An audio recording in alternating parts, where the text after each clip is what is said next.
Hey, folks, welcome. Not Lindo Lake. They're having a craft fair, but they're going to have a lot of fun. We're over here at the Lakeside Rodeo. Found me a tree. Don't know what it is, but it's a nice tree, little shade. But hey, let's talk about this car. This is your Alfa Romeo Giulio Veloce. That's Veloce. And that's just a variation of the Alfa Romeo. You've got your base, your special edition, and your Intenza. Now, if you're a quadrifolio person, it's gone. They have just discontinued it, so the little street racer is no longer with us. But I got to tell you, this little guy right here gets up, gets down the road, runs a 2-liter 4-cylinder turbo, about 280 horsepower, all-wheel drive. Can't complain about that. Tons of safety. I can go on and on. Collision, lane departure, and you can adjust the car accordingly, by the way, to whatever you're looking for. 8-speed automatic with probably the biggest paddle shifters I've ever seen. They actually get in the way of turning on the windshield wipers and the headlights. These things are massive. Red leather interior, Milano white is the exterior. I've gotten more compliments on these 19-inch tires and wheels. People just love those great big dishes as far as it goes. Now, it is an Alfa Romeo, so it's owned by Stellantis, which is Chrysler.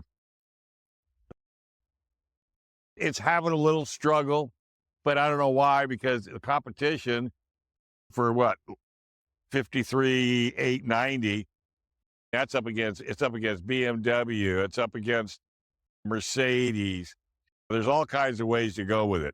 It is absolutely a fun little car to drive. It's super comfortable, great styling. You got heated seats, 40-20-40 split rear seat. You got a limited slip differential. It's got a really nice lane changing, get up and let's rock and roll motor. The only thing if I was going to complain, there's not that many places you can get it worked on.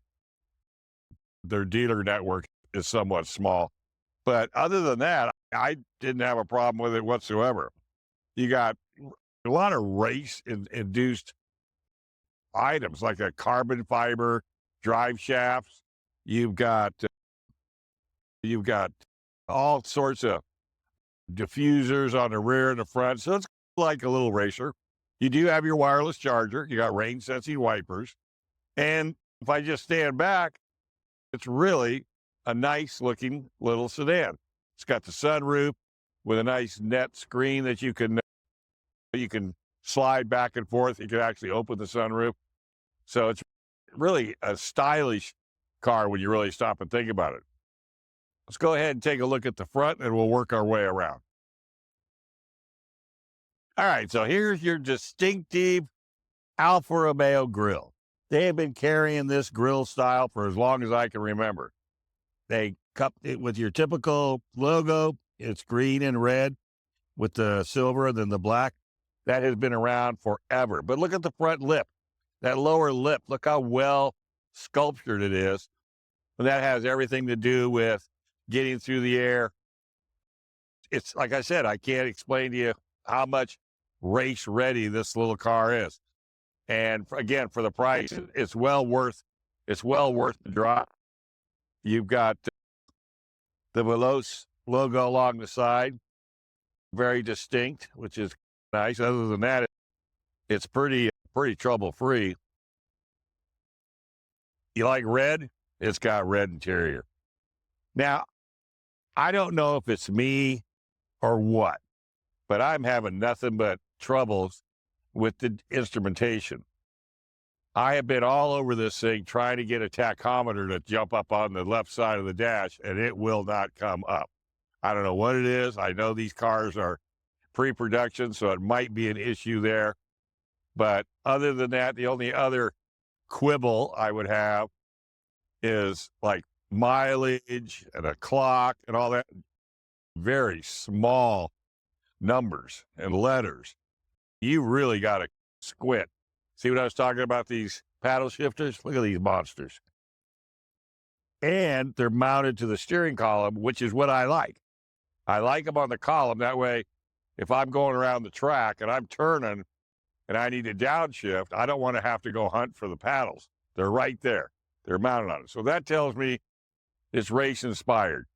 It's got some knobs in the center for turning and what have you to try to change this on the dash. It's not an instrumentation system or a technology system that I'm a fan of. Now, if you look, I got the seat all the way back, so it's pretty hard to. Let's go ahead and slide this up. Okay, so if you turn around, you get that up a little bit. I do like to sit, what they say, low in the hole, but that's just me. Your seats will fold down and split down, so you got some luggage space in there. I'm not even going to turn the dash on and start it up because to me, it's not a high point of the car. Like I said, it could be me. I'm going to be the first one to admit it. It's a good possibility. I do the kick up. Of course you can.